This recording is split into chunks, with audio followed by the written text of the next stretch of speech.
I had a dream last night that I was trying to pick out the right shoes for Western States. What were you debating between?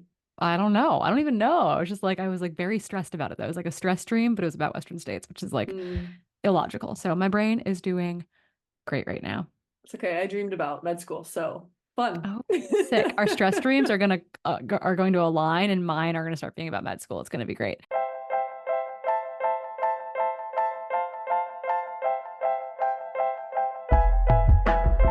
Hey, hi, hello, welcome to episode 86 of Trail Society, produced by Free Trail, brought to you by our friends over at The Feed.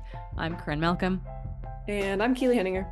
and we don't know what day it is anymore or like what time of day it is anymore. And there's a time change coming up this next week, right after this comes out. So we are about to get, we're getting hit, clobbered, destroyed by what is known as the Big Dark in the PNW. Do you guys like Mm. sense the Big Dark coming to Portland?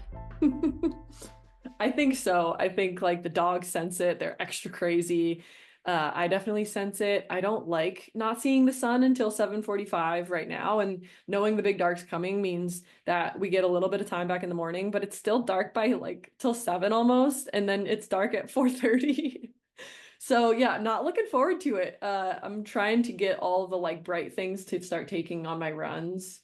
But Yeah. yeah, I'm definitely not stoked for it. Yeah, it's that Hello Darkness, my like dear friend or whatever. So we're Mhm.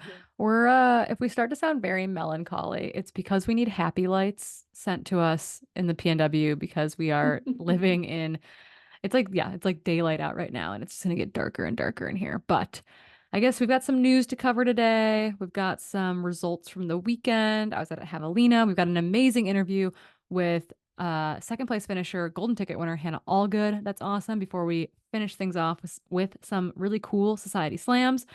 But before we do any of that, we have to give a huge shout out to our presenting sponsor, the folks over at the Feed. They were out at Havalina. Actually, Corinne Shalvoy, Corinne, I'm using your ad space to talk about you because you were amazing. Like Corinne Chalvoy ran one of the best javelinas. Like she should be so proud. I'm other Corinne. She's Corinne. She's so fast. It was really cool getting to share some miles with her. But again, she's like, managing the whole athlete side of things over at the feed. And it was really cool to see her nail a phenomenally fast 100-mile race. I think she ended up finishing I want to say fifth, right behind Aaron Clark. Mhm. But yeah, really, really cool. And we'll dive more into those results here in a second. But again, the feed, they're out at Javelina. They were feeding athletes. They were feeding me. I went to Javelina with a single serving of goo roctane ahead of time so I could just like reacquaint myself with the goo roctane flavor. So I'd be ready for the day. And then a bunch of precision hydration, precision fueling gels that fueled me for 45 miles before my day ended a little abruptly.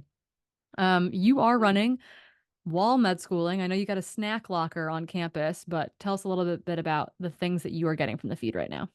A hack that I'm implementing for the future 3 to 4 months where it is cold and rainy and you never get warm after a run is the Scratch Labs hydration hot apple cider mix as my hydration mix post run because you can put it in hot water and it literally tastes like apple cider. It's amazing. And then also my go-to coffee post run, which is the protein way I get protein in when it's cold, is to take coffee, some oat milk, and some goo recovery protein mix. And my current flavor is vanilla. You throw that in there, you got a vanilla latte plus some hot apple cider. You'll be drink mongering all winter with hot drinks. And if you live in a cold town, you'll be warm.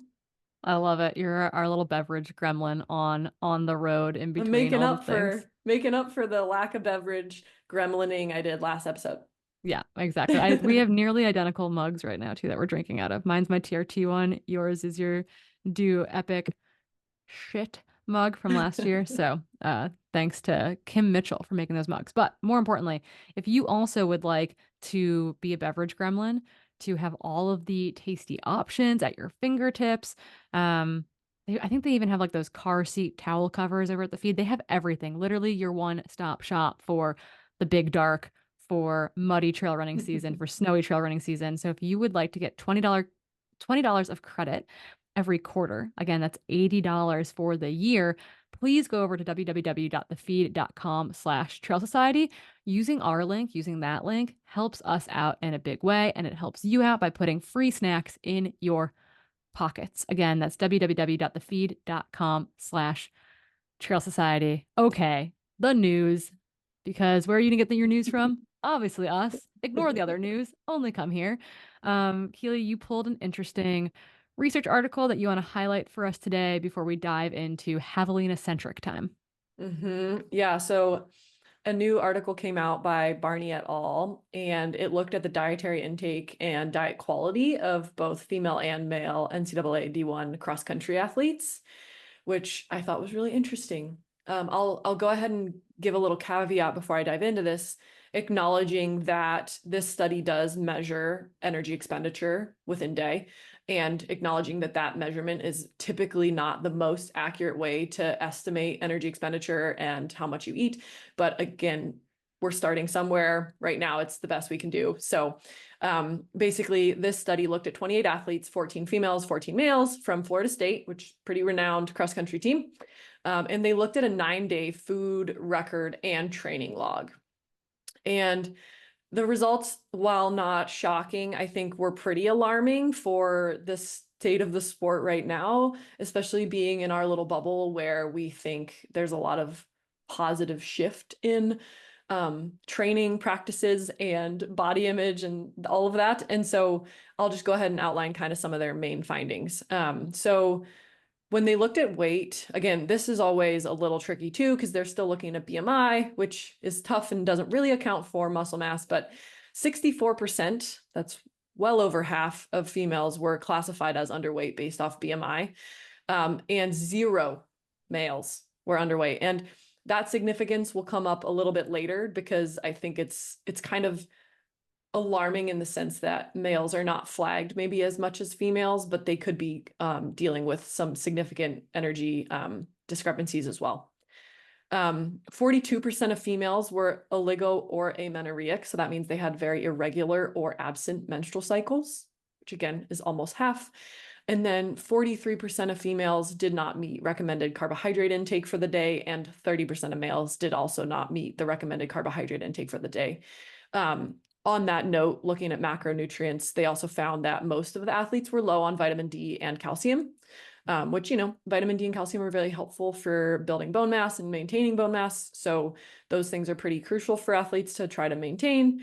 However, most athletes were high or fine on iron. Again, makes sense. A lot of athletes are told to take iron.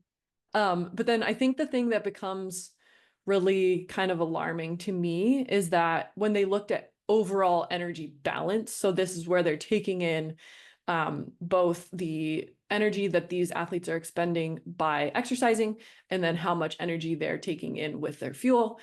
They found that 50% of males were at a negative energy balance throughout the week of training, whereas 36% of females were at an negative energy balance. Interesting. And so I think the interesting part of this for me is that the females, obviously that number makes sense given the amount of females that are tagged as quote unquote underweight, as well as the amount of females who are oligo or amenorrheic and not meeting carbohydrate intake. However, when you look at the male stats, like 0% are considered underweight. They don't have a menstrual flag, right? Like they can't say like, oh, I don't have my menstrual cycle, therefore maybe I have an energy disbalance. And less males were not meeting their carb intake, so they were eating more carbs. However, 50% are at that negative energy balance. And so I think it just really, in my mind, emphasizes the need to tailor how we're coaching different genders, because males don't have those signs, but this could be detrimental to them in the future. And then when we looked at how that changed through championship season, so they looked at how this number might have changed when they had, bigger stake meets coming up. Females kind of overcompensated. So they were at a 7% negative energy balance once they got to championship season, whereas males were still at 43%. So there was no real shift in energy consumption for the male athletes. And so they're kind of running this negative energy balance all season. And while they might not have the signs to tell them right away that they're in a negative energy balance, like the females do with their menstrual cycle, this could rear its ugly head later, right? So just seeing males in college have femoral stress fractures, pelvic stress fractures, and seeing that kind of tick up over the years, these kind of stats solidify in my mind that while we don't have the best way to identify low energy availability in males during like a short time frame. It's something we need to be cautious of because it is impacting them too, and it could have really negative health outcomes in the future for them. Yeah, I think about like how you could add additional surveys to this, like looking at sleep quality and maybe like mood stuff. Like if that would Hmm. be if you could generate better like a red flag or like a yellow, orange, red system for male Mm. athletes because they don't have menstruation as that thing that's like a pretty easy indicator that something is generally off for women who don't have any other underlying condition like Hmm. PCOS or Of course. endometriosis, etc. So Yep.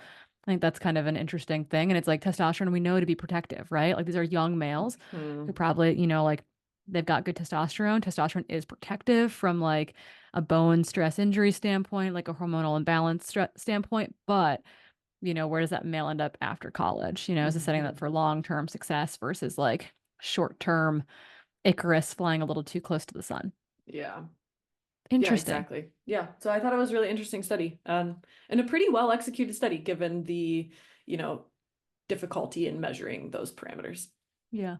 Yeah. Curious. Well, it's exciting to see more like, I mean, great to see that this study was able to recruit 28 athletes. They were able to utilize 14 females and 14 male athletes. Like, I think you Mhm. can actually look at gender in a study like this versus, so many studies that are like 12 athletes, Two 11 of them were females. 11 of them were men. And you're like, Yep. cool, not helpful. Hmm. So curious to see and to be fair, what's interesting in this, I think, as well, is that in most fields, women are under researched, right? Even except for like cervical, ovarian, and breast cancer. Generally speaking, outside of those three areas, women are generally under researched, even if they are more likely to have the disease, condition, etc.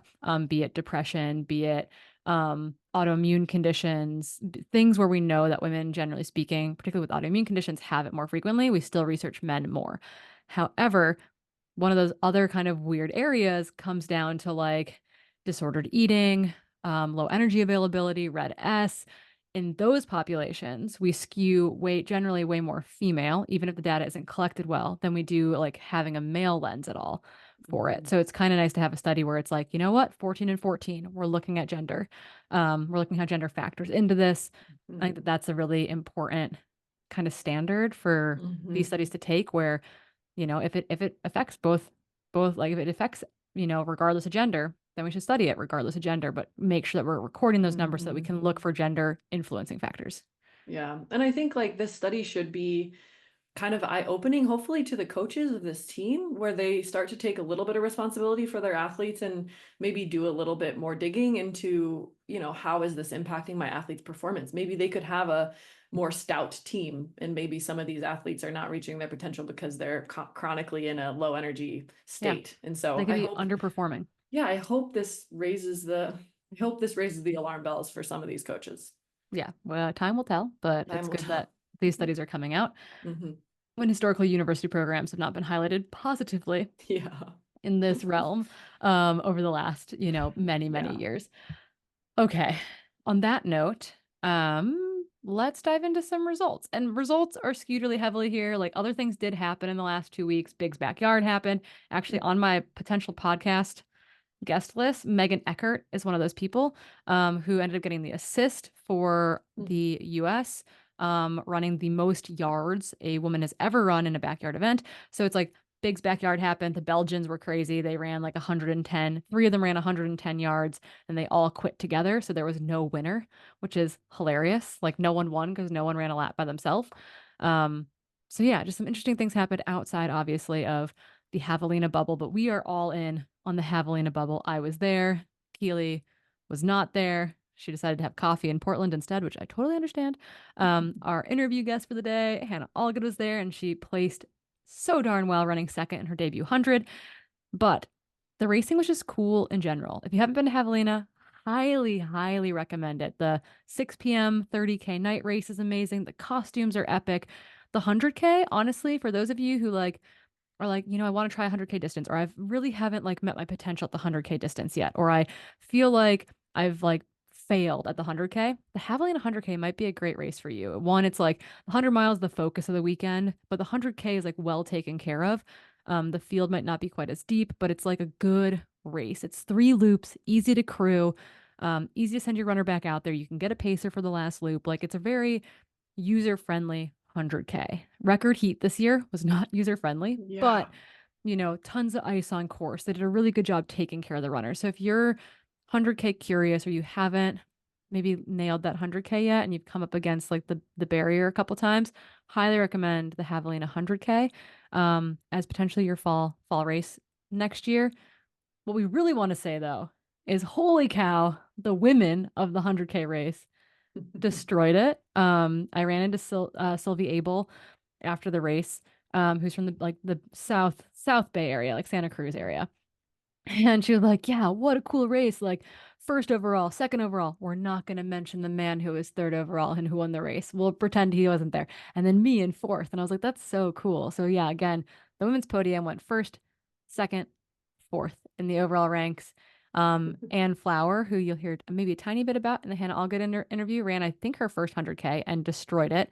Did not quite meet Anna Loudon's time from last year, but ran an 18:23. Good for the overall win. Jane Moss, who's like a slayer. She won the A Base and Cirque Series race, I think, this year.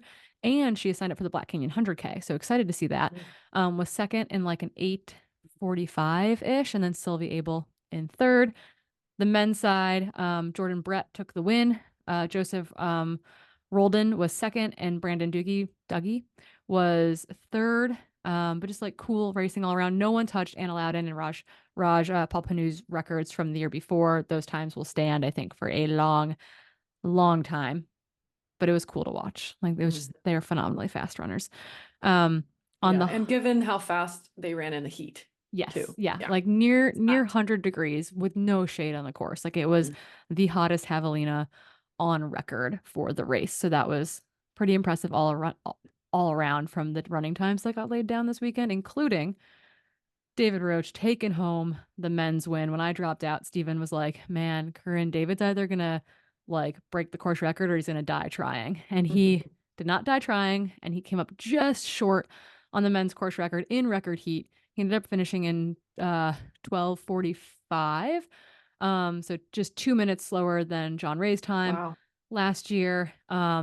Running solo for much of the day. JP Kiblin actually took the first loop out in first. David, I think, ended up moving into first during lap 2 and then held that to the finish. Jeff Mocavero ended up finishing second.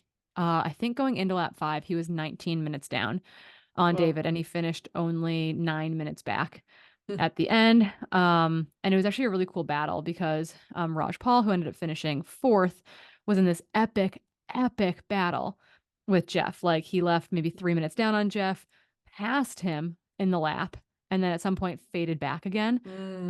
So really, really cool. Jeff ran 12:54, one of the fastest times ever. I think like third or fourth fastest time ever in race crazy. history. Getting his golden ticket to Western States, and then Dan Green out of West Virginia, like just calm, cool as a cucumber all day. Know nothing about him besides the fact that he's very fast.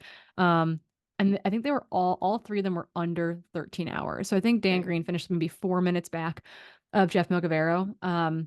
Yeah, just like really, really cool racing, hot racing technically, but cool results on the men's side.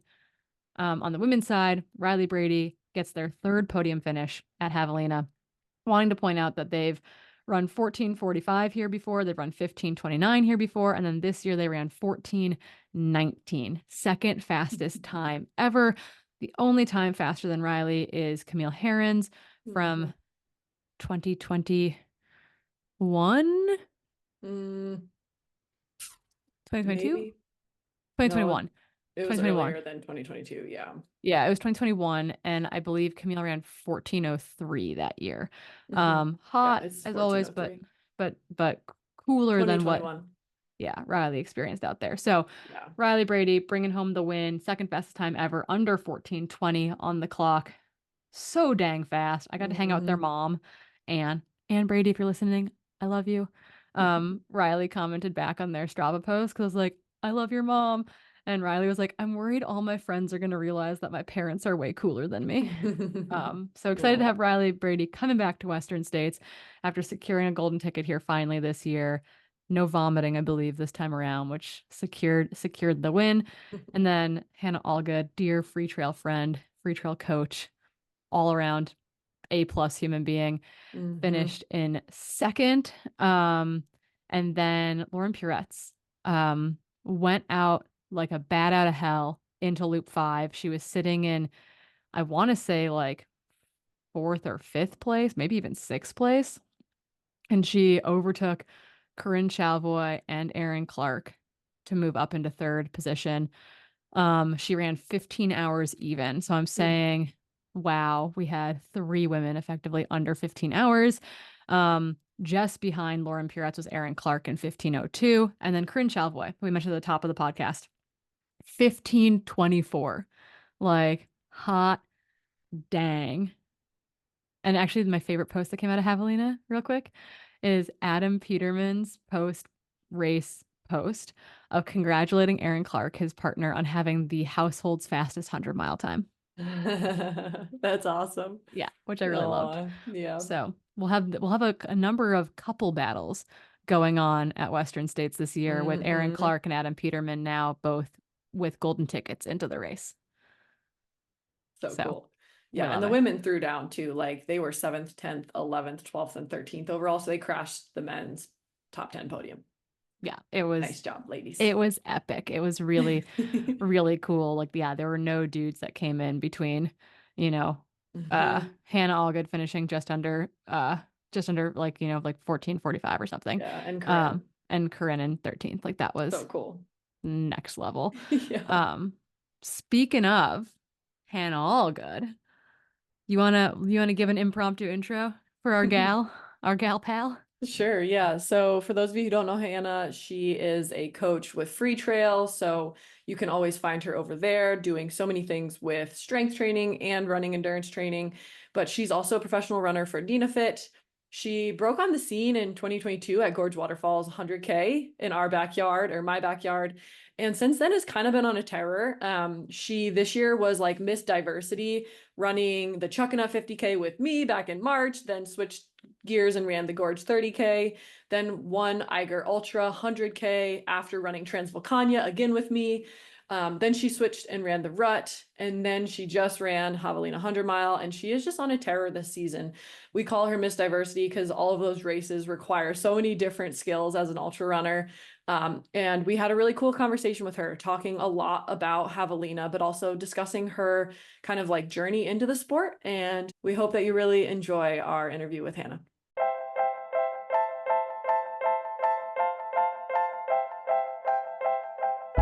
Hey guys, I'm Hannah Allgood, and thanks for letting me be on the pod.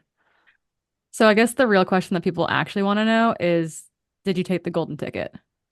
Obviously, I mean, it was pretty funny because if anybody knows me or has heard about my running, I'm like, I am not running Western States. Like after Western States this year, I was like, there's no way. That is the my worst nightmare. But then, here we are. You get a golden ticket, and you're like, there's no way I'm turning it down. Like this is like. Why would I turn it down? And so I'm like, I guess I'm running Western States. And it's kind of funny. Maybe it was the delirium after the race of me just laying on my back with coconut water on my head. And, Craig's like, do you want a ticket? And I'm like, yeah. So maybe it was more delirium than anything else. But yeah, you can't, I'm all signed up. I'm on the little start list, which is crazy. So yeah, we're gonna do it. We're gonna fling ourselves into Western States 2025. Sweet, cool. So that's all we had. That's like the end of the interview. Perfect. That was just all we Easy. needed. Hannah's going to Western States. Oh, that's Okay, fine. exciting. But it's like our sport wouldn't be a sport if there wasn't delirium. Oh, it's just like literally straight delirium. I was laughing because, I had Dylan and then my friend Allison paced me the last two laps, and both of them were like, Hannah said like two words the whole time. And I'm like, yeah, that's when I'm like not okay, is when I'm like, I can't even talk. I'm just like looking at their feet, like Oh. silently, like, we're gonna make it to the end. And so, yeah, it's just a little bit of delirium at the end, but like you said, it's like I think you have to be that way a little bit to run 100 miles. So Yeah. it is what it is. Like we're excited. We're excited for this. There was a moment during the race when I had dropped out and I was like hanging out with people and I was like, well, I wonder, like, I think Hannah will take her ticket, but like maybe she runs this and she's like, absolutely not doing Could Western go both States. ways. So I was like, there's a chance. So you're saying there's a chance that this ticket rolls down. But yeah, Mhm. we're stoked for you and we will be there cheering our faces off. I'm so excited. Well, there was a chance that I was not going to take, honestly, like even going into this weekend, I was like, I don't know if I'm going to take the ticket, but I think it's also like the stress of the like going into a golden ticket race. And I honestly feel like I wasn't stressed about like going for a golden ticket because in this race, I was like, I've never ran this far. So Mhm. like it could go great or it could go horribly. We don't know. And I think ultimately like having that mindset instead of like, when Keely got the Black Canyon when she got the ticket there. I was like, I have to get a golden ticket. Like I was so Mm. stressed the entire race and it like was really negative. So I feel like the idea of me not taking the ticket and then having to like enter a golden ticket race is terrifying. And so I was like, no, this is the only option is taking the ticket. But you're not wrong. There was a chance where I was like, I don't know, like because I had kind of previously thought I really wanted to focus on UTMB 2025, like the full UTMB. And so, that was like the big game changer, obviously. Yeah. So, I yeah. see a Western States to Worlds maybe double in your future, or a Western States to CCC double in your future. That sounds pretty ideal. Yeah, that's the essentially the plan at the moment. One of those two, we'll see. But yeah, I feel like I'm not doing the Western UTMB. No. There's no way my We aren't body that would. crazy. I There's mean, we no way. are, but it's not a good It's idea. just very unhealthy and it's very silly, and you're not setting yourself up for success. Nobody's really mastered it except for a couple people who are amazing, but like it's not the best idea. Yeah, So no. So that will not be in my future.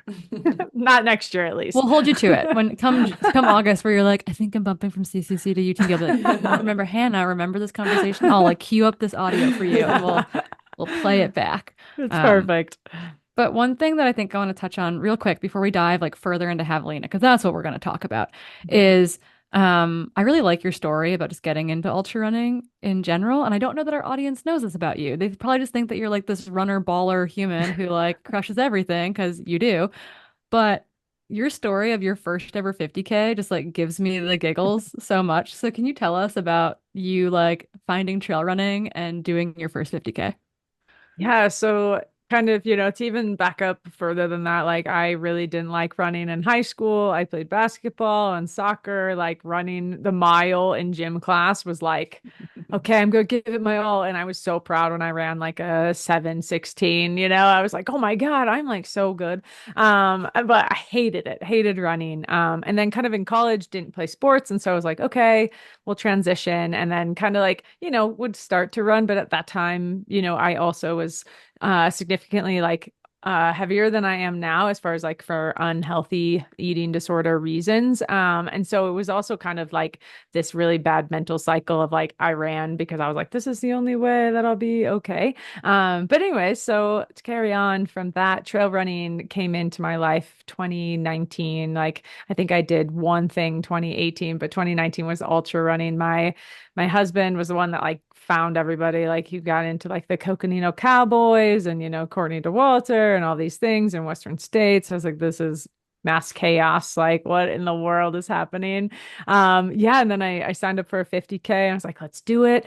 And I think to my benefit, I was pretty like unaware of the sport in general. So like at this 50K, I like walked the last multiple miles, like just walking. I got second, and I was like, oh my God, I'm like good at this. This sport is easy, like I had no idea like who anybody was, like paces, splits, anything like that. And so I think I started with the delirium there of like, I was like, oh yeah, I could be like good at this, And then I actually figured out what it entailed. But yeah, it's been a really fun journey of reflection and even just like never thought it would be where it is today. And so I think it's really fun to like think back to that where I just was like running and walking and then had this idea that potentially this could turn into something more and like just pursued that endlessly. And now we're, in 2024 and it's like really blossomed into something that I just never thought was possible. So Keely, it reminds me of like your first like trail ultra where you like didn't have a water Dunkin' bottle. Donuts coffee cup. Yeah.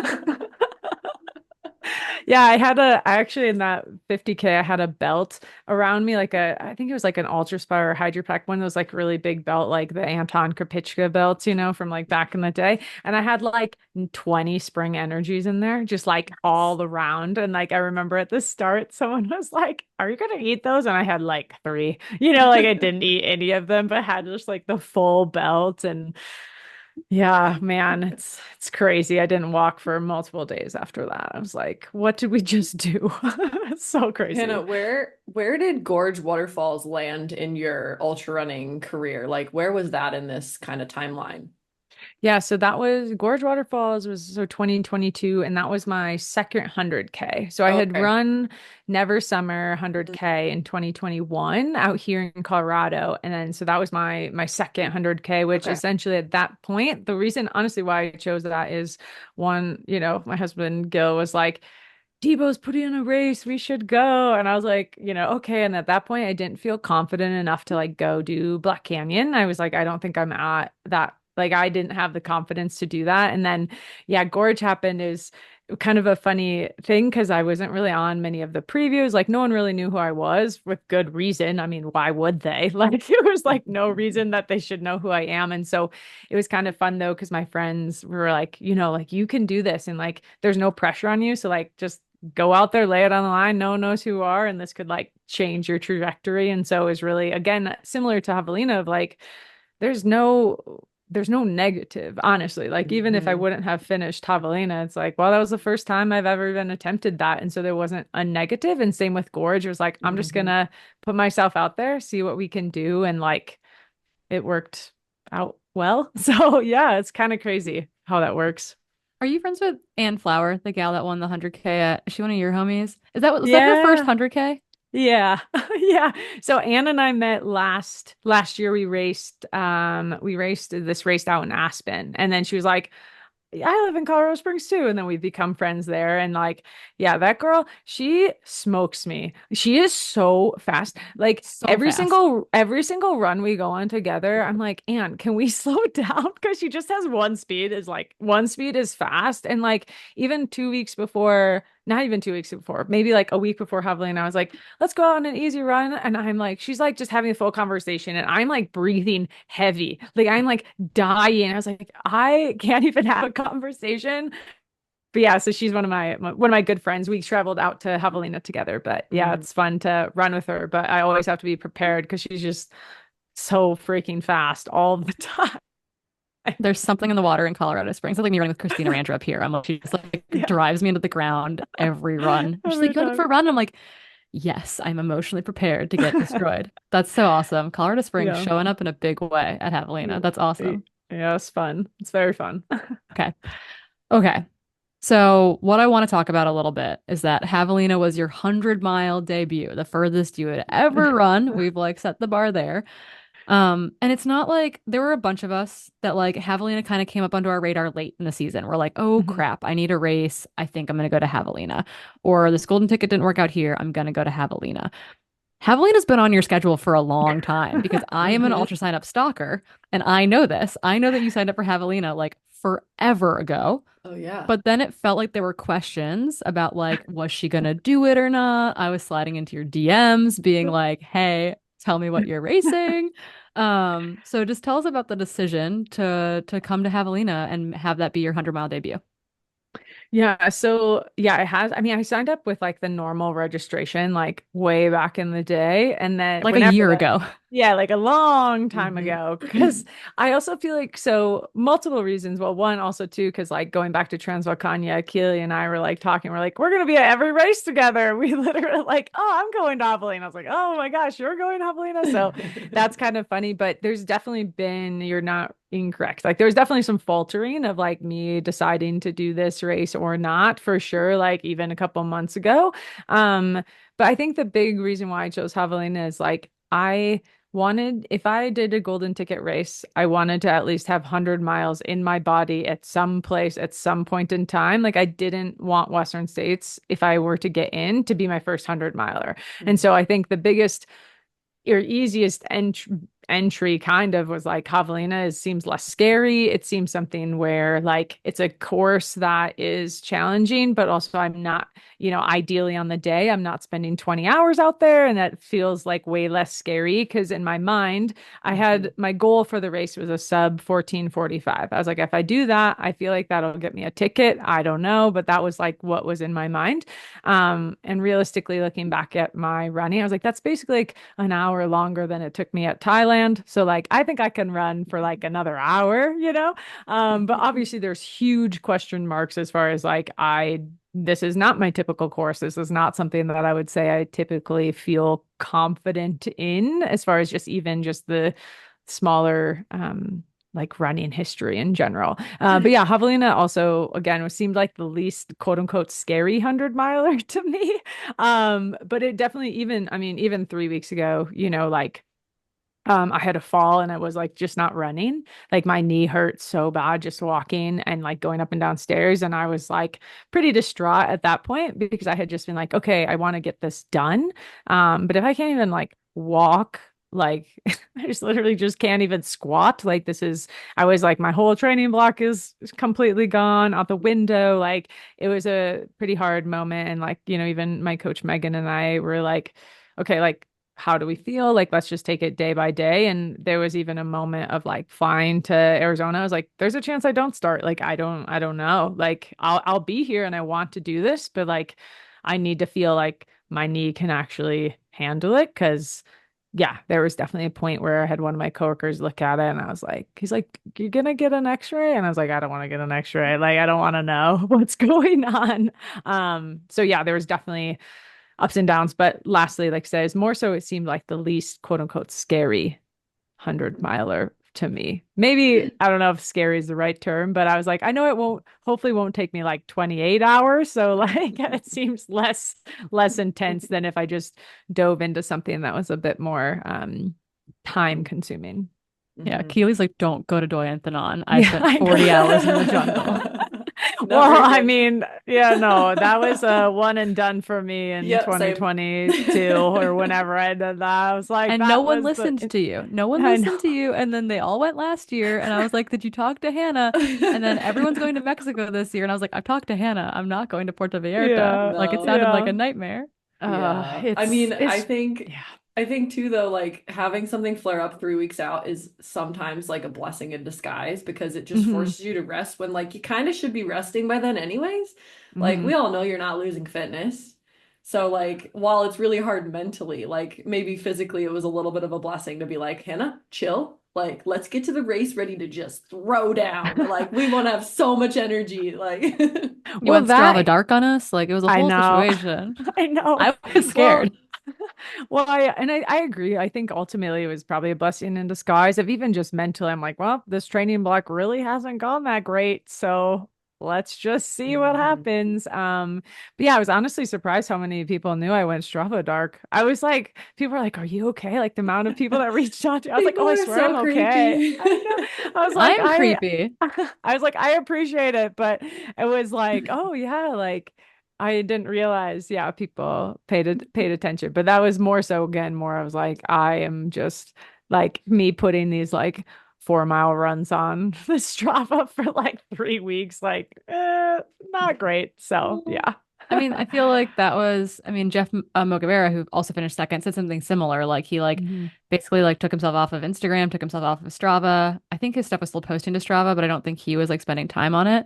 Mhm. Like really kind of went like shred monk in Dylan's words, like mode for like Red 8 weeks. monk. Yeah, Dylan loves the shred monk, and he'll say it like this too, like so, for those of you not listening to this, for those of you watching it, you saw the hand gestures. But yeah, basically just like really focused in to like Mhm. declutter outside influence, which I think was really smart, like blessing in Mhm. disguise. Yeah, completely agree. Yeah. Okay. Yeah. What one more question I have on my end is like because Javelina's a loop race, and it was your first 100. Did you like use that as a strategy at all for like how to pace it or how to fuel it or anything like that? Just because of like the almost like A/B testing ability of the loops. Honestly, I feel like I wouldn't say I love the loop, but it really was really nice because like I know exactly how long it's basically going to take me from segment to segment. And it made honestly crewing so easy for my crew because I was just like, all right, it's the same thing for 5 laps. So like here's our, plan B, here's our Mhm. plan C, but like I know exactly how many gels I need. I know exactly what I need for fluids. So I think that was honestly a huge benefit of just like the variables are so overall controllable for like those types of things. Obviously, yes, you trip and fall or something else, but I felt like as far as crewing, it was like we're just going to do the same thing 4 times and or 5 times or whatever, and that made it really smooth for them because I feel like after essentially the first time I came through after loop one, that was a little mass chaos with them. But then the next, like every loop after, it was just like everybody had their role. They knew exactly what they were doing. And so it was just if I needed to change anything, I would change it. But it was like, hey, she's going to want to drink this. Hey, she's going to want to have this. And then that made it really, I think, just smooth sailing versus again like those other courses where it's like okay we've got a 10-mile section now we've got a 30-mile section now we have a 15-mile section which makes it way more tricky and even just being able to just wear a belt was huge for me. Like, yeah, I could stuff everything in there and I'm like, this is easy versus, we've been to multiple races where you've got the pack with the 5,000 things in there that you're like, what do I need that's in here? Where is the thing that I need? Like, versus this Mhm. where you're like, oh, I have just the 5 things I need. So I think it was just really, even again, mentally like calming because you're like, this is what we're doing and we're doing it the whole day. So nice and Mhm. easy. Yeah, it was super straightforward feeling, which is great for crew. They just get to hang out Mhm. there and try to stay cool as well, and then help us for 90 seconds before we run away again. Um, Exactly. I want to reflect a little bit more on your season before we dive into Mm, some other kind of like race day situations. And we've talked a lot about you being a mountain athlete, but this year mhm, you really highlighted like a ton of range in a really cool way that kind of built progressively on itself and then like changed throughout the course of the season. So again, like you ran Chuckanut, then you ran Gorge 30K, then you won Eiger 101K, then you went to the Rut, then you did Havalina 100 mile, like and you were on the podium effectively. I think Chuckanut you were fifth, but like otherwise you were mhm. like on the podium at every single one of those races, including a huge win at the Eiger 101K, which was great. Like tell us a little bit about like the that didn't feel accidental to me. It felt like you really intentionally set up the season. So walk us through like selecting that series of races that created a lot of like the Rut to Javelina is like a great, like Yeah. super weird double, which I appreciate so much. Yeah, For so sure. essentially like, 2022 was kind of that year that I was really proud of. And then in typical fashion, 2023 was a bit of a rough go for me as far as like I put so much pressure on myself as well as like I kind of chose races in that season as far as like what I should think I should be doing. I'm like, oh, I should go for a golden ticket and I should Mhm. be doing this. And it really felt like I wasn't choosing things that I wanted. And so this year I was like, okay, I need to find because the end of last season, like November, December, I was like, honestly, I think I'm just over this sport. Like, I'm just like not gonna sign a contract. I'm just gonna like, have fun running. And like, this is so much stress. And then I was like, okay, no, like, obviously that was a mental down. But this season was like, okay, what are the things that excite me? What do I want to work on? What do I think I'm good at? So, kind of trying to really build my season around those different variables as far as, hey, these are the areas I think I can get better. And so, essentially, forcing myself to do those things, like for sure, like Gorge 30K, like, I don't think of myself as a short course runner. And, especially like getting to run like with Rachel was so fun. And like she's, someone that I look up to highly in this sport for lots of reasons. But like, I was like, okay, I have to, if I'm going to get actually better at stuff, I need to put myself in these situations. And so, kind of even the choices of those, as well as even Transvulcania, was like, I'm trying to put I myself forgot about in. Transvulcania. Didn't even I add that was to the like, list. Mhm. But like putting myself in these situations that are more challenging and maybe a little bit out of my comfort zone, but then again, that's forcing me to like grow a little bit more in the sport. And I think even with Javelina, like, yeah, I don't really think of myself as a flat course runner, but I'm like, okay, there's only one way to get better at it is to like just force yourself to do it.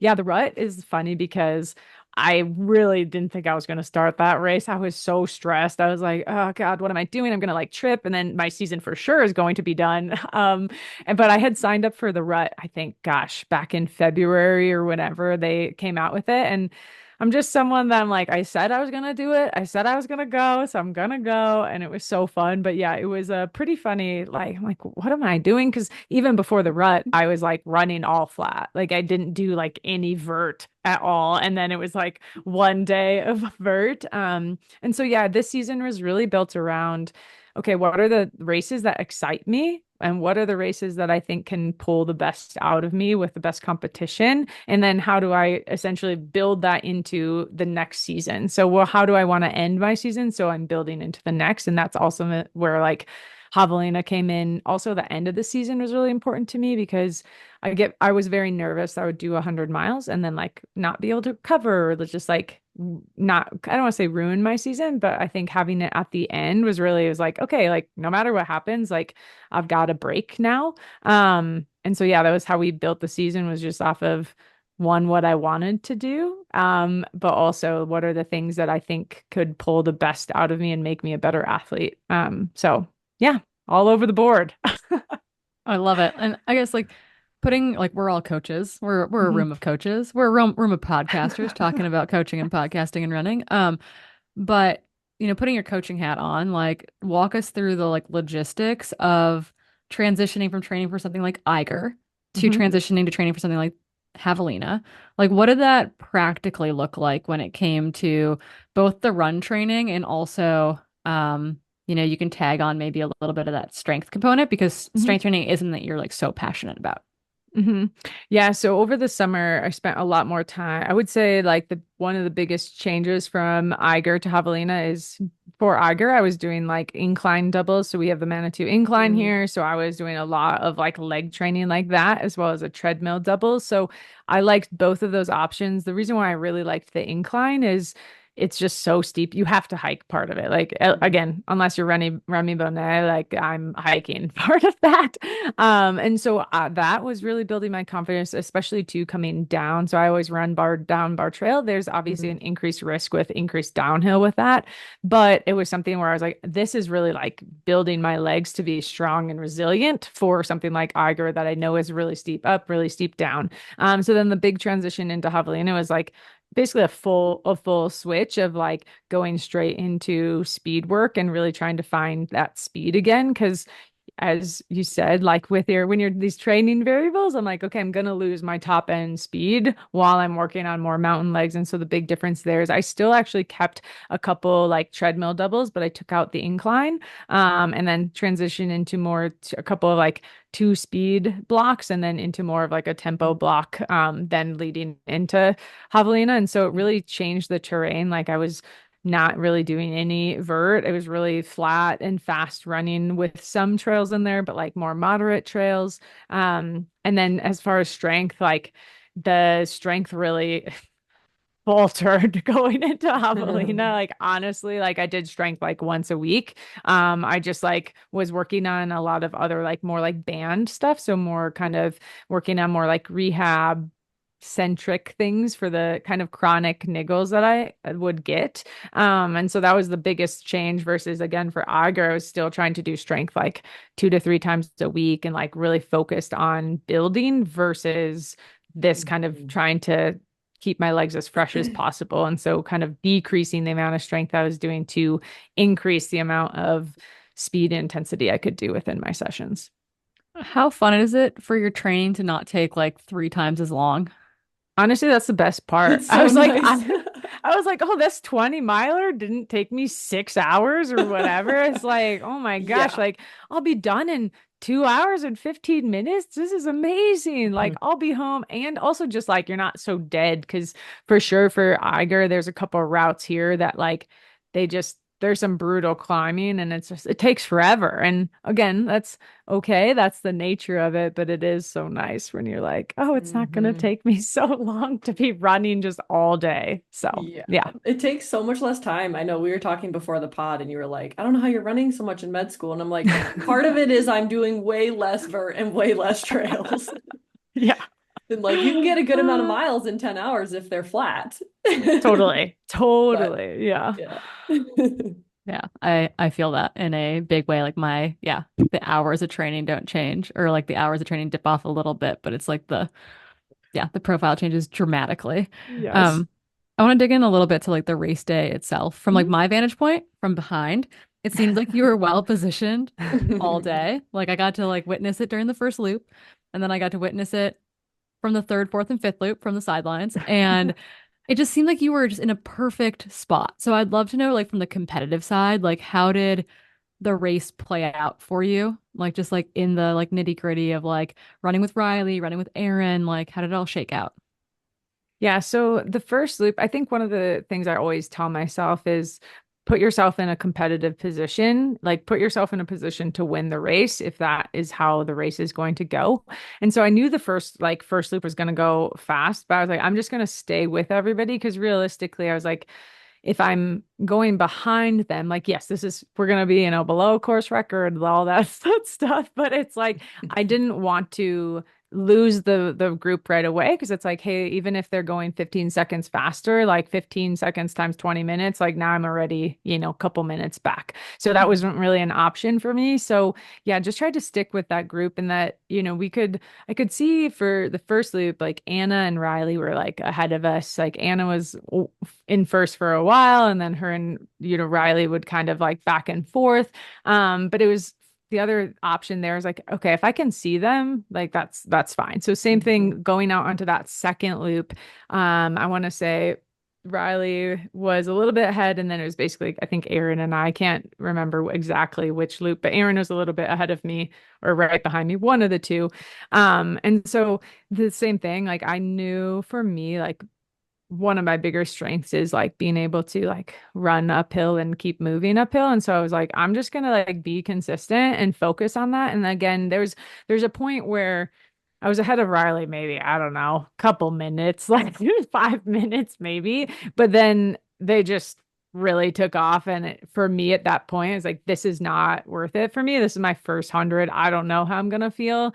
And we're on lap 2. Like I'm not about to be pushing that pace. And yeah, and so I tried to just keep myself kind of ahead of the group, but then even going out on the lap 3, they had told me, "Oh, you're 7 minutes ahead of Erin," and then all of a sudden I'm leaving and she's coming in, and I was like, "Oh God, this is another situation where I'm like I'm just losing time on the downhills." Like, oh my gosh, because I had changed shoes after the first lap, and so I was ready a little bit like, okay, I can like take some more breaks, yeah, and then from there, it kind of just naturally progressed as far as like I felt like I was staying within myself. I mean, truly, there was never really a point um where good or bad, that I was really like trying to catch Riley, to be honest. Like when they were 11 minutes ahead, I was like, I'm gonna just chill. Like, I don't need to like burn more matches right now. Mm. Like, I don't need to push this. We're on lap 4. We've got 40 miles to go. And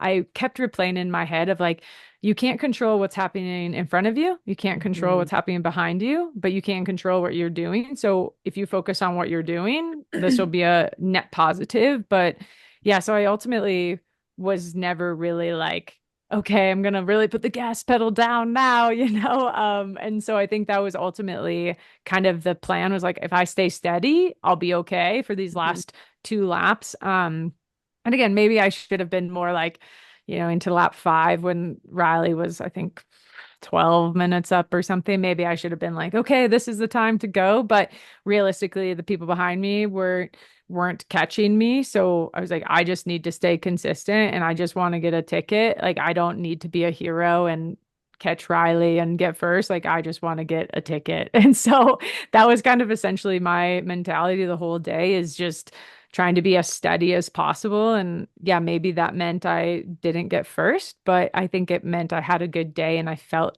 relatively good most of the day. And ultimately, I just wanted to have a good first 100-mile Mhm. experience.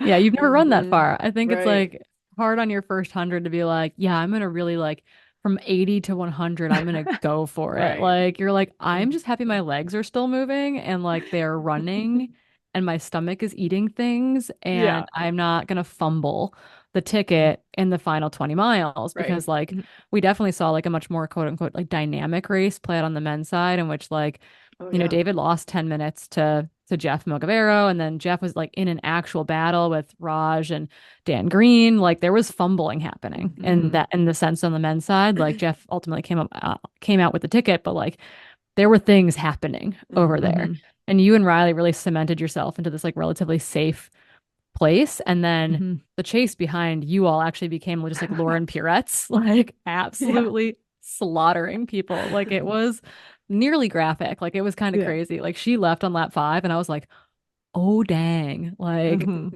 She's got a she's lot gonna of energy. move. Yeah. Yeah. Yeah. But That's it's like, wild. again, in your first 100, it's like that line, you don't know the line, right? So it's like, yeah, you Mhm. try to catch someone, but maybe that's your line. And all of a sudden you're like, crap, Yeah, not totally. sure what happened, but now I'm walking. It's just so hard. So I feel like so proud of you for executing that way and not like getting ahead of yourself and like staying centered during the whole race. Cause I think it's easy to get caught up in it, right? And be like, oh man, like maybe I should be pushing to catch that person. But like, again, it's your first 100, you don't know, like you're trying to stay steady and like keeping your eyes on your own yoga mat. This is our med school motto right now. It's like so smart though in 100, right? Because it's like you don't know what they're doing. You don't know what the person behind you is doing, but it's like as long as you're taking care of yourself and you're pushing Mhm. super hard, that's all you can control. And like sounds like that's kind of what the motto was, and that's really cool for the first 100 to play out that way. 100%. And that's, I think, too, when I would say looking at the competitors too, like Riley has experience there, and even Lauren has a ton of experience on this course. They've both ran it very well. And so with, Riley was someone that I was pretty confident would get a ticket. I honestly thought it was going to be Anna and Riley, to be completely honest. I was like, I think I'll get third, but like, I don't know. But I think that was something too, like you have to recognize of like the experience on that course where you've been there, you know how it feels. You can take a little bit more risk, I would say. And I, again, truly was like, I'm not trying to be super risky right now. I just, again, I didn't want this to be a huge negative experience because I could see it going the complete opposite way where it was just really negative and I'm swore off hundreds forever. And so, yeah, and there was a time when, yeah, I was running ahead of Riley and then they passed me and it was, again, just slightly faster than I wanted to go at mile 50. I was like, yeah, that's okay. Like we're just gonna let it happen because like you said, it's like I would rather just stay steady and then I don't because again, you don't know that line and it really was just something I also wanted to end my season on a positive Mm, instead of I because it's I think really challenging sometimes. I've had some like bad races at the end of the season. It's just hard. Like you just mhm. mentally, like it's hard to feel like motivated moving into that next season. So I was like, okay, Totally. we're just gonna, yeah, stay steady and hope for the best. Yeah, we did a whole podcast on that recently, and actually we've gotten Yeah. really good feedback on it because people are in it right now. They are feeling Hmm. it with DNFs or like a last Hmm. bad race, and Mhm. it's the real deal. I also love that you were like, I don't even know that I want a ticket, and then you're like, I will not fumble this ticket. I will get a ticket across the finish line. I have a bucket hat on, which I don't like, and now I've got my tunes in my ears, and I will not fumble this ticket that I didn't think I wanted, but here we are. Literally the bucket hat. I was like, this is the most ridiculous thing. Mainly because hate hat. I hate hats. Like I have Mm. never raced in a hat ever because I like my hair in a high bun. Everyone knows. And I was like, all right, but it was like this was a non-negotiable. But I put that thing on and I was like, I can't even take myself seriously. I was like, this is so silly. Like I remember going out on lap 3, I have a huge ice bandana on that my family calls a scarf and Love. I have this bucket hat on and ice everywhere. And I just remember looking at Ryan and I was like, this sport is so silly. Like, Like we're look at so how dumb. ridiculous I look. And I'm about to run in 100 100-degree weather. Like, this is just like the silliest little thing. And I think too, that also helps with just like taking some seriousness out of it. It's like, Mhm. this is fun and like we get to do this, but also can we just like laugh at ourselves for a second? Because anybody just like, can you imagine just like driving past the course and you just see these people? You're like, what are they Oh, doing the outside? the drag queens that you missed Yeah. performing, which I was a highlight of my day. Actually, the highlight of my day, you guys, was watching, not obviously watching you was amazing, but watching Craig Thornley watch a drag show was the highlight of my day. He was like, I just had to take a video of this to send to Topher because I couldn't explain to Topher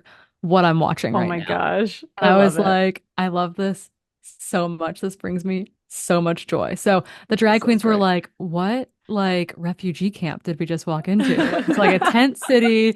People are running around, everyone's dirty. Like we shouldn't be here right now. And that's probably problematic to say, but it was just like the hilarious juxtaposition of like the Burning Man-esque with the like people like hiking with umbrellas through the desert and then like Yes. costumes, like full on costumes, and then like elites running really fast. Like it's just like the Yeah. weirdest weekend ever. I did hear though that you had to sacrifice the bucket hat on lap Oh. 5, that you donated it to the desert, not to the desert, to an aid station volunteer, I should say. Well, yeah, I was so sad because going out on lap 5, like I still just like felt hot. And so I was like, Mhm. I don't want this bucket hat and I don't want this ice bandana, but I still feel hot. So I'm gonna keep it. And like, and then, it started to get dark. And so then I put like the bucket hat in my naked belt, but then I just felt like my naked belt was so heavy. So it was just like at an aid station. And I was like, I'm so sorry. I like took off the bucket hat, took off the bandana and just like left it on there. I was like, hopefully that goes to a good home for someone, but it You was really rehomed. funny. He I like that rehomed. you rehomed the bucket hat. I was like, at least it's in a safe space at the aid station. It'll get cleaned up and someone will take some of those things. But yeah, at the finish line, I just like see Debo. I was like, I'm sorry, I lost the hat. It's like, He's like, it's okay, we'll get you another one. yeah, exactly. But I was like, I just couldn't carry it. I just had so much crap in my belt. And you know how when you wear a belt, like for so many hours and it's just like going up and down. I was like, I have like chafe in my belly button from it, like just like from that. And I just like, it's like I had to take something out of it. And so I was like, I'm so sorry, bucket hat. But yeah, so someone has it, hopefully cherish that thing. It did me well. So yeah. I love it. Some volunteer is just like cradling it at home right now. Um, Tell us, we talked a little bit about nutrition, i.e., your crew was dialed, you knew exactly how Mhm. many gels to take every lap. Nutrition has been something that's kind of like hobbled you in the past. You're working with the magician Vic on nutrition. It seems like a big change this year as Mhm. far as like you're no longer vomiting during the race, you're vomiting after the race. So like just tell us about like making it through the day, 100 miles, like nailing the nutrition and fueling plan, it sounds like. Yeah, it's been really great because yeah, right on 2023, I didn't make it. I think I had one race of 6 that I didn't puke during. So that was a huge issue. That I was like, well, this isn't going well. And so that was something this year coming in. And this year I haven't puked during a race at all. Like there's definitely obviously been some nauseousness, but yeah, I think one of the biggest, honestly, the biggest change that we've had is I've significantly increased my water intake. Because I was drinking a bunch, but this race I only did water in my flasks, which actually helped a lot with not having to carry extra carb drink or not managing that. So all I did is I had 2 water flasks, super easy to fill at the aid stations. And then I was using for this race, I did never second gels. So I did 2 to 3 an hour. The first lap, I did a precision chew as well. But I've also kind of slightly backed down on super high carb fueling. Like for me, I do like 70 to 80 because we were noticing within training, like I could get down 90 to 100, but I would get so bloated and feel gross. And I'm like, this is too much. Like I can't sustain that. And so we've backed down significantly with that. And then kind of through the aid stations, I really used like the cucumber lime scratch, like 2 scoops of that. So I did 2 scoops because then it had about 40 grams of carbs and then about 80 grams of sodium. So getting that extra sodium in. And honestly, the nicest part that I've noticed with the Never Second gels is that they have sodium content in it. And I think that's the biggest change because I used to use a lot of like Morton and Precision gels, but I felt like I had to drink their mix to get more.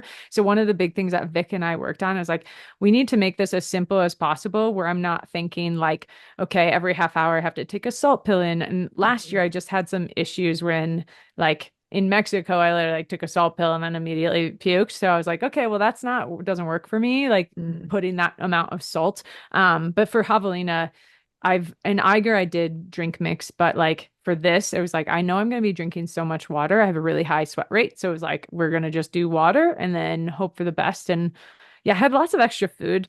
I figure if I bring all of the extra food, I won't need it, but it's Smart. there versus if I don't have it, I'm going to want, some chips or something. But we definitely planned for like having like I had rice and noodles and kind of, plain bread, all of those types of things to help absorb. But I think with the amount of water I was taking in, I never honestly felt like my teeth didn't really bother me or anything like that. But trying to just limit the variables where it's really easy so that I'm not trying to like calculate how many carbs I did with drink mix, how many carbs I'm doing with food. It was like, okay, we're just going to just do gels. And, I'm not with Never Second or anything, but they're also like super liquidy. And so it is really easy for me to drink down versus trying to like, put a hot Morton gel in your mouth at 100 degrees. I was like, there's no way.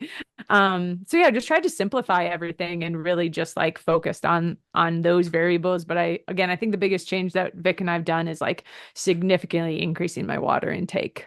So when you're talking about taking that scratch, and that's my favorite flavor, and I'm kind of bummed that it's like not like a continual 12-month a year flavor because it's so good.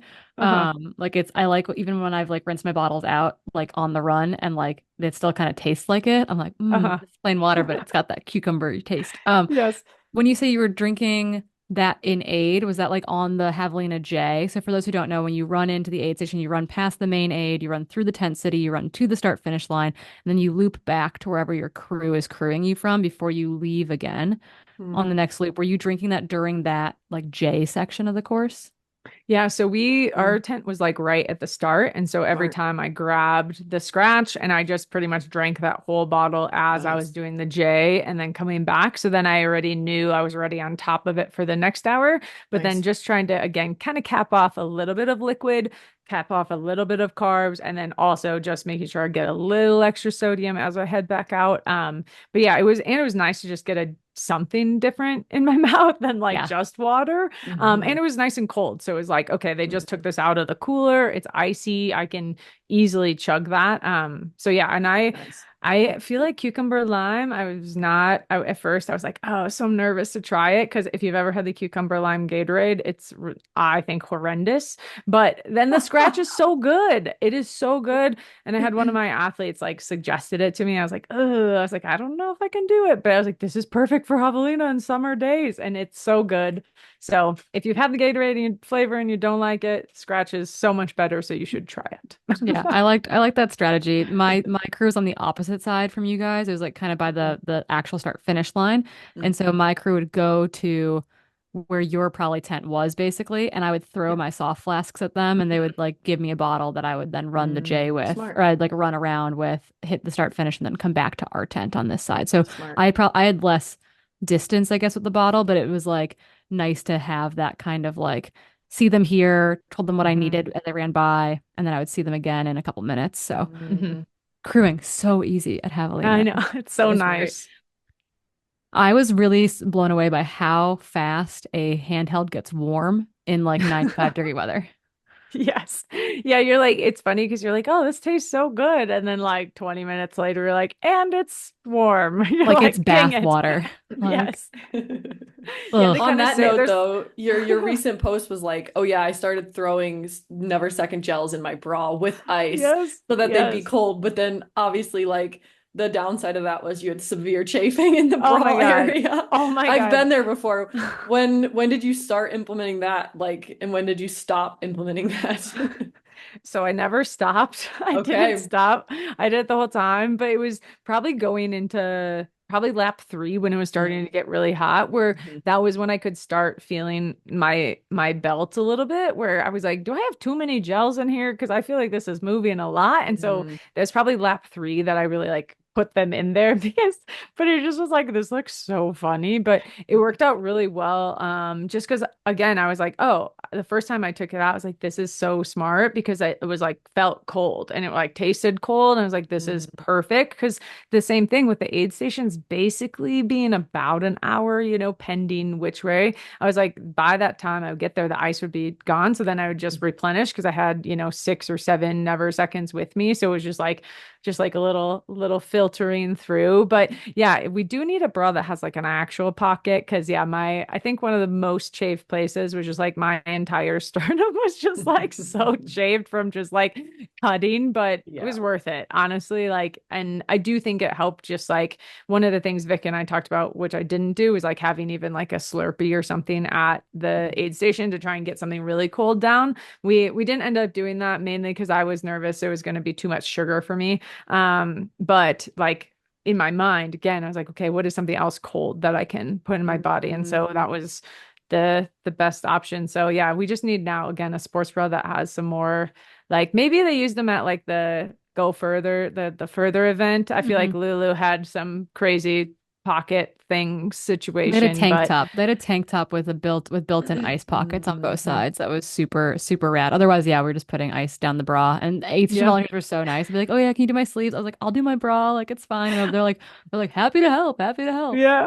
And Well, I you're was great because like, I'm just like, just put it in. I was like, I'm "Just like, do it." A No, it was couple they a couple were bras, cute. if they have like the padded inserts that go underneath the like material, you can, yeah. me and Rachel have done this a couple times. You can like cut the lining so then you have Oh, 2 layers and you can put stuff in the layer, that's but smart. it's still not perfect. So I think, yeah, any sports bra company wants to partner, we could create a pretty cool bra. Yeah, Yeah. create just the right amount of bounce. That's what we're looking for. Yeah. Um, I guess kind of maybe one of our final, I've got two more Javelina questions. The first has to do with recovery. I heard your toes are a little bit sore, but you've been at work this week, so you've gotten those little toesies, those little piggies into shoes. So tell us Barely. how recovery is going. Yeah, so I mean the biggest difference like going from Iger to this is like my quads felt great. I was like, wow, my butt doesn't hurt, my quads don't hurt that bad, but like my ankles were so swollen and like my calves like have never been so swollen, but the biggest issue honestly was my toes, like the amount of blisters. I also will say I did a terrible job of like checking my toe, like rookie mistake. Like literally for whatever reason, I just like didn't look at my feet before. I was like, oh, I should cut my toe. Like literally the stupidest thing. I should have cut my toenails more. But then like I have blisters like on the insides and the outsides and in between and just everywhere that it was so bad. I was like, I usually don't have this many issues and I don't even know necessarily why. Cause like I've gone enough courses where like I've ran through water, I've ran through mud, I've gone through, hot and cold and all that. So who knows? But yeah, I did fit my feet in shoes, but I will say most of the time at work I had them out of my shoes. Thankfully, most of my patients know. So they're like, "Oh my God, how are you doing?" But yeah, most of my coworkers are like, "You should have just worn slides." I was like, well, technically that's not allowed, even though we're an outpatient clinic, not allowed at work. Um, but yeah, overall I feel really good. I'm taking a lot of time. Like I'm probably not gonna run for 10 days to 2 weeks. Like I've walked with Gunnar, I've taken him on hikes, I'll probably bike, but honestly, there's just like no rush for me to run. I don't have anything on the schedule until June, and it's going to be more beneficial if I just don't. So, and I also feel like I ran a long way, so I'm not really in the mood to run, to be honest. And you've been So going since March, like racing yeah, wise. It's a long yeah. season. It's very long. So yeah, but yeah, I'll Nice. probably be not doing any running for at least 10 days to 2 weeks. That's the plan. We appreciate that. We're What's on board. what's your favorite like normal person activity Oh, to do when you have honestly, time? the best, well, this isn't Vacuuming, it's like right my behind her. yeah, yeah, my vacuum. No, honestly, the nicest thing is in the morning where I can actually like have a cup of coffee and just like sit and like read on the couch instead of like get up, have a cup of coffee, do all my stretches, do all my things, and then like go out and run. Like honestly, that's been so nice. I haven't really been sleeping in, which would also be nice. But yeah, also the other big things I just like really like to bake and like read and just be able to just actually feel like you can relax. But yeah, I think in the mornings it's the nicest when it's like now a little cold. I have my coffee, I'm on the couch with Gunner, and we're just like hanging out and waking up to the world. And yeah, reading. And so that's the things that I look forward to the most. I think like the next, like maybe, and this could even be our closing question, just so people that know at home, because we're probably not going to talk about your career. Hannah's a PT. She's amazing. She's a PT. She's a coach. She's got a really cool dog. She's married. She is a human outside of running, but we probably aren't going to get there today. Um, because one thing that I think would be really interesting is that, you now have a long runway to Western States. You had this first ever debut 100, this flatter race, a hot race. I'm wondering what you learned during the Javelina build and then during the race, and like how are you taking that new knowledge forward towards Western States? I think some of the biggest things I learned is like just how well like cooling strategies can work and how important. And that's something that I've learned this whole season of just like even Transvulcania is like I dumped an entire thing of water on me at 5:45 in the morning. I was like, I'm gonna get hot, so like just dump it on, and Our the people our were team like, manager was like, Smart. I took care of Hannah at the high point. He yes. was like, he's like, they weren't moving fast enough. I like put ice on her.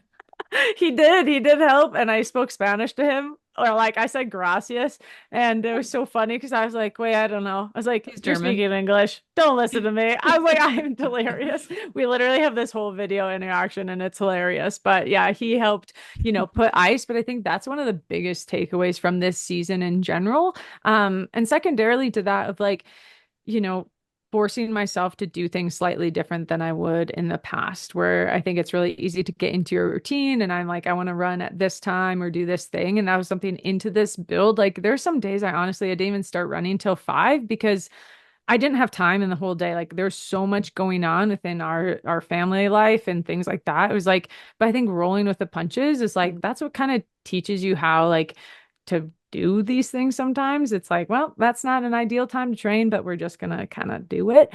And I think with the long runway to Western, I think there's a lot of things I do want to figure out as far as like for sure my feet. Obviously, like that is can be a huge I mean, that could stop your day super fast. And there's definitely some like body things like, from my fall, there's still definitely some mechanical things that I've put some band-aids on with my coworkers that help fix me, but have to actually be addressed. But then I also think like, I'm not even really focused on Western yet. Like it's like, yeah, it'll come, Good. but I also think like there's other things in the spring that I want to do that I think will lead well into Western.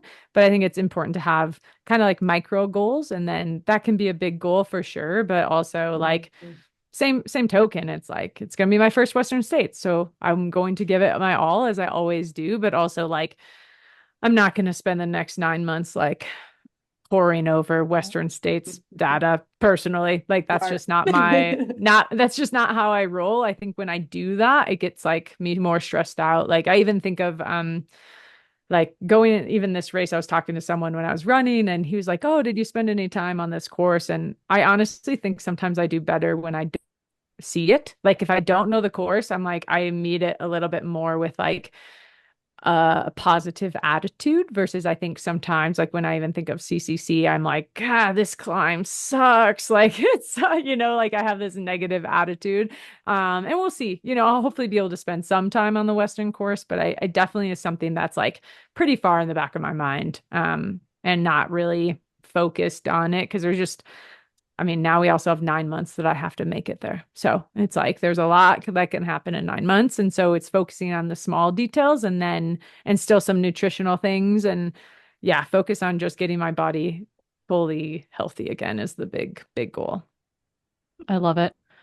Keely, do you have anything to close besides just like having Hannah tell everyone where they can find her if they're interested in her coaching, in her strength training, in her bringing her Strava back online, like anything else that we should add? No, I think we nailed everything. Okay. Hannah, if people are interested in you as a coach, I don't know if you have any openings, so like maybe it's not available right now, but if people want to talk to you about coaching, about the strength training, because you do offer, I think, some strength coaching as well, where can they find you? Yeah, so anything coaching related will be on Free Trail. And so you can just Google Free Trail Hannah Allgood, and that should bring you up for coaching. You can find me on Instagram at She's All Good 21. You can also DM me there. Strava's Hannah Allgood. That she's I gonna do bring have back online. yeah. It is gonna come back, I promise. I think I have a Facebook. I don't go on there. Don't search that. That was not worth finding. But those are the main places to find me. Yeah, reach out if you ever have any thoughts or concerns. Oh, and if you are a free trail member, we are going to be starting strength classes up weekly with me. Potentially was going to be this week, but I can't move. So it'll probably be in the next couple of weeks. So that will be coming your way if you're a free trail member. I think I'm gonna be starting to join those. So I need it. I need all the help I can get. I recommend all my athletes do it, and a lot of them love those classes, so it's perfect. Yeah. Sweet. Thanks, Hannah. Yeah, thanks, Hannah, for coming on. Yeah, thank you guys.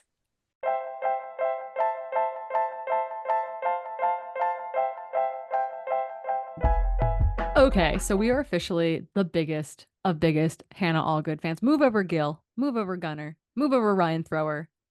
She's ours. She's our girl. We cannot wait to cheer her on at Western States in June. So bated breath over here. I'll be twiddling my thumbs incessantly for the next 9 months, but really, really excited to see Hannah toe that start line. To close things out, we have to give Society slams. But before we do that, quick shout out to the feed. Again, you heard from Hannah. We were both enjoying the scratch hydration cucumber lime drink mix out there. It was quite nice. And then I, on top of that, was using some of the precision hydration and fuel gels to round out my calorie intake. And again, if you want anything from the feed, go over to www.thefeed.com/trail society to get that $20 credit a quarter today. But jumping in to slams, are you ready? Slam number one. They write, I love the podcast and really appreciate all the great info you share for women athletes. Can you share some insights on hormone testing for women in their 30s? What types of tests are the most accurate for getting a clear picture of hormone health, like blood versus saliva or Dutch testing? And are there any recommended providers for this, like either in the Seattle area or through virtual options? Thanks so much for everything you do for this community. So, to this listener, there's a couple things that I would say. Like one, yeah, if you're in the Seattle area, I'm actually gonna go see my OB-GYN today because we're pulling the IUD. Very spooky. It's Halloween. But like, having a really good primary care provider or OB-GYN who can do a lot of that stuff for you, is a really great way to kind of start things off. They can order a lot of stuff. Like I did some hormone testing, specifically like thyroid stuff earlier this year via my OB-GYN. But one of the other options for folks on the like not at home, but like outside of the medical system model would be to utilize something like this isn't sponsored, but Athlete Blood Test. They do a women's specific panel that I think is great, particularly if you're not on a hormonal birth control. I don't know that like doing that kind of stuff is really as effective if you are on either hormonal oral contraceptives or on a hormonal IUD or an implant, just because like it affects everyone a little bit differently. Like technically on a hormonal implant or IUD, you should be maybe less impacted, but there still is an impact there. So I would say if you are not on a hormonal birth control, starting off with something like that, you can go over to athletebloodtest.com, and they're really responsive too. Like I wanted something added or taken away from a test, and I don't work with them. They're not a partner of mine. I was just like a random human asking them about certain testing. And they were really receptive of being like, yeah, we could do it this way, or we could add this on or take this off. So akin to like an inside tracker, but they have a women's specific like hormonal profile and health panel that I think would be a great place to start, and utilizing blood as the modality for that over something like saliva, which is going to be mostly cortisol, etc. I think is probably the best way to go. Keely, I'm wondering if you have any suggestions there. Yep, I would just reiterate that, and then I would say your provider should be able to tell you when to do a test so that you can actually compare the female sex hormones. Because again, if you tested 3 times and you wanted to compare them and they were all at different phases of your menstrual cycle, you're going to have changes in the estrogen levels and the progesterone levels. And so I'd say the female sex hormones on a blood panel are a little trickier than other hormones because again, they change with your cycle. And so I honestly would start, like with a regular blood test, like that maybe doesn't even look at estrogen or progesterone or anything like that, or FSH or LH. and just make sure all of your normal levels are good. So like look at iron, look at ferritin, look at vitamin D, look at all of these things, get a big holistic picture. And then if you're feeling really fatigued, or maybe you're amenorrheic or oligomenorrheic, then really talk to your primary care doc or your OB-GYN and look a little further into your female regulatory hormones and your thyroid hormones, things that could impact energy balance and energy levels. From a Portland perspective, I actually just met a really cool primary care doc who focuses on female athletes and pregnant women. Her name's Sherilyn DeStefano. She's a doctor at OHSU. She's both primary care physician and a sports medicine doc. And she has some really cool like research going on and is just really interested in that population. And so if you're looking for a primary care sports med doc in Portland, I would reach out to her, try to schedule with her. She again is at OHSU and she's really cool, really cool. Yeah, because I guess the question is, I don't know if this person's looking like, are you looking at this for fertility reasons? Are you looking at this for overall health reasons? Are you looking at this because you have a history of stress fractures and disordered eating and like, and you're amenorrheic? Like, that also will kind of steer what the needs are here a little bit, because it might mean meeting with your primary care provider and they're going to refer you to like an endocrinologist if they're really worried about something specifically like on a hormonal level. And so kind of the why behind this is a little bit different too, based on what the actual needs are. Because then, for example, yeah, you could use a blood test. I think athlete blood test also suggests like a specific time, like phase to test in. Like they are pretty clear about that intentionally, which is good. And then it's like, yeah, then you could be using, you know, it's super easy to get like ovulation test strips, right? From a urine standpoint, and they're super cheap. So you could layer that on top of that and then make sure that you're really testing in the right window. But yeah, it makes a big difference if you're testing for like general health versus you have a history of something versus you're like worried about fertility in your 30s. So good point.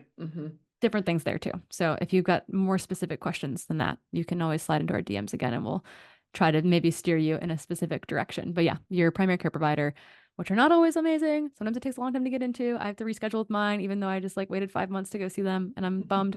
Like you want that person in your corner. Okay. Next slam. It says, first off, love the pod and have shared it with my girls, the girl runners on my team. I'm an XC coach for middle school.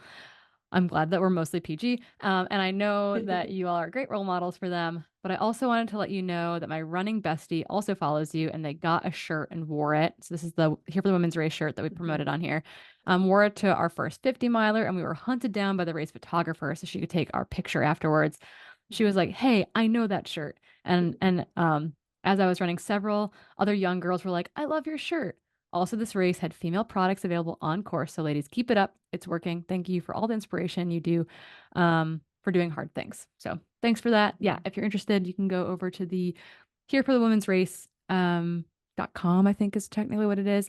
There's a link to the Women's Trail Running Fund store, which has shirts available. And we're about to launch sweatshirts and hats in like 2 weeks time. So keep your eyes peeled for some other cool things that you can wear when you're out supporting, be it cross country runners or 50-mile runners, everything in between. Yeah, I'll definitely be getting one. All right, last two. First one is about our last episode. They just wanted to let us know that she was like, just a note, I don't think you mentioned Ruth, who is the girl who just set the world record in the marathon. So we did discuss this last time. We didn't discuss her name. I think we both assumed that everyone knew who we were talking about, but no, her name is Ruth. And she just said, a suggestion for next time, as you usually name folks whose achievements you discuss, but thank you for not assuming she was doping. As a Kenyan American, it's disappointing that the doping issue still exists. Still, that does not negate the achievements of other athletes. Elliot, Faith, Kevin, and others' records stand for a reason. Kenya has many great athletes, and the sheer amount of talent combined with a chance at life-changing purses is why there's such an incentive.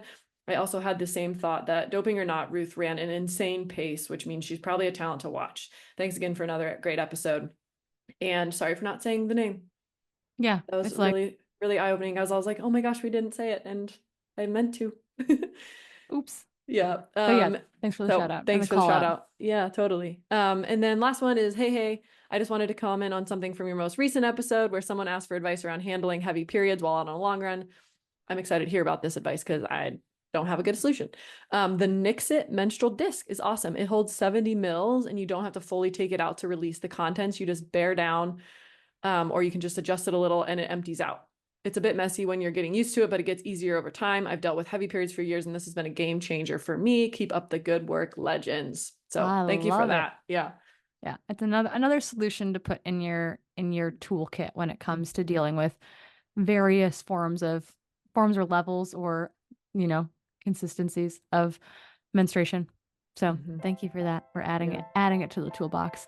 Well, I hope you enjoyed this episode. I'm sure it's long. If you're out on a run right now and you haven't had a snack yet, you better do it right now. This should be your third snack. Yeah, you should be having you should have had all the gels by now. Maybe you're out of gels. And if you're not and you're back at your car, do you have your recovery drink mix? Are you ready to go? Do you have that warm apple cider? What are you drinking right now in your car? Be a beverage gremlin. We hope you loved this. Give Hannah some love. Go tell her how amazing she is. Tell her you'll be cheering her on at Western States. And I think until next time, we'll see you out in the trails.